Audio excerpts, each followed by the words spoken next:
Assalamualaikum warahmatullahi wabarakatuh. Perkenalkan, saya Safariza Malmina Rahmasari, salah satu peserta magang di Bimba AIUEO. Jadi di sini saya akan menjelaskan dan menjawab terkait pertanyaan tugas belajar di luar kelas hari kedua. Yang pertama mengenai metode individual system. Apa pengertian individual system? Individual system sendiri adalah proses belajar yang berpusat pada anak sebagai subjek belajarnya. Lalu, mengapa pendekatan yang dilakukan harus individual system? Jadi, pendekatan yang dilakukan harus individual system agar semangat belajar anak semakin hari semakin meningkat. Apa tujuan yang dicapai dengan melakukan pendekatan secara individual system? Jadi, agar proses belajar dapat dilakukan dengan cara bertahap, kita harus melakukan secara individual system. Yang keempat, sebutkan apa peran guru dan peran murid di Bimba. Untuk peran guru sendiri yaitu membimbakan anak-anak dalam proses menumbuh kembangkan minat baca dan minat belajar.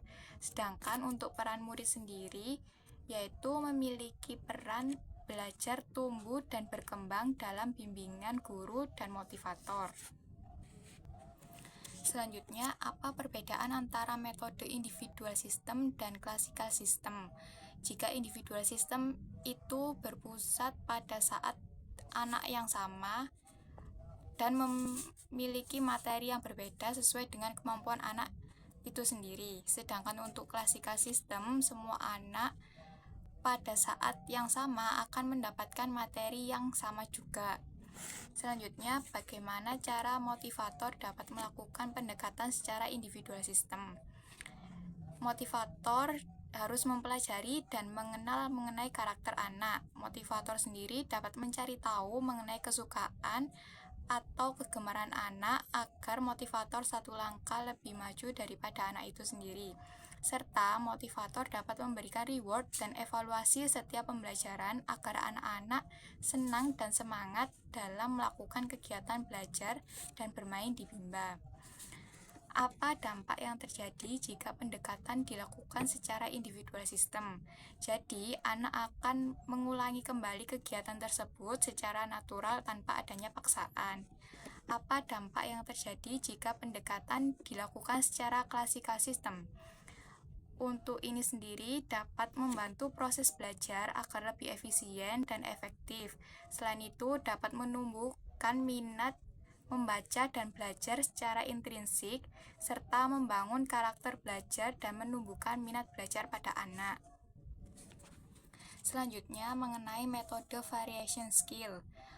Yang pertama, apa pengertian variation skill? Variation skill merupakan kemampuan yang harus dimiliki oleh setiap motivator dalam memfasilitasikan dan memvariasikan aspek belajar. Mengapa kegiatan belajar harus divariasikan? Karena agar anak-anak tidak mudah bosan, karena anak-anak memiliki rentan konsentrasi yang pendek, sehingga mudah cepat bosan dan dapat mudah teralihkan dalam suatu kegiatan. Apa tujuan yang dicapai dengan memvariasikan kegiatan belajar? Jadi tujuannya dicapai agar anak tidak merasakan bosan sehingga semakin tertarik serta bersemangat dalam melakukan kegiatan belajar dan bermain. Sebutkan 3 aspek belajar. Untuk aspeknya sendiri ada aspek kognitif, aspek afektif, dan aspek psikomotrik. Kegiatan apa yang termasuk aspek kognitif? Untuk kegiatannya sendiri yaitu kegiatan yang berkaitan dengan kerja otak, kecerdasan seperti membaca dan berhitung. Untuk selanjutnya, kegiatan apa yang termasuk aspek afektif? Kegiatannya yaitu berkaitan dengan hati dan perasaan, dapat berupa suka ataupun tidak suka, dapat berupa senang ataupun tidak senang, seperti kegiatan berdialog, berdongeng, bernyanyi, dan bercerita. Selanjutnya, kegiatan apa yang termasuk aspek psikomotrik? Untuk kegiatannya sendiri yaitu kegiatan berupa fisik yang berkaitan dengan penggunaan anggota tubuh. Bagaimana cara motivator memvariasikan kegiatan belajar dengan aspek belajar? Nah, untuk ini sendiri dapat dilakukan dengan cara melakukan motorik kasar dan motorik halus.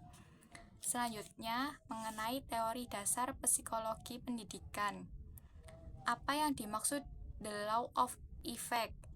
Untuk ini sendiri maksudnya yaitu proses bimbingan kepada anak dengan cara sepenuhnya menyenangkan.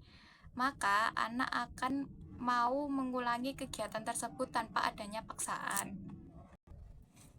Selanjutnya, apa yang dimaksud dengan the law of exercise?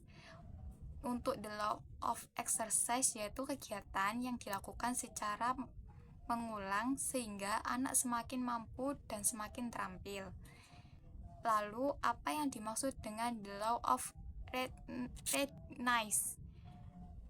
The law of readiness sendiri merupakan anak yang sudah mampu dan terampil sehingga anak sudah dapat siap untuk ke tahap selanjutnya dan proses belajar akan semakin lebih menyenangkan. Sekian yang dapat saya jawab dari pertanyaan. Bila ada kurang dan salah, mohon maaf. Wassalamualaikum warahmatullahi wabarakatuh.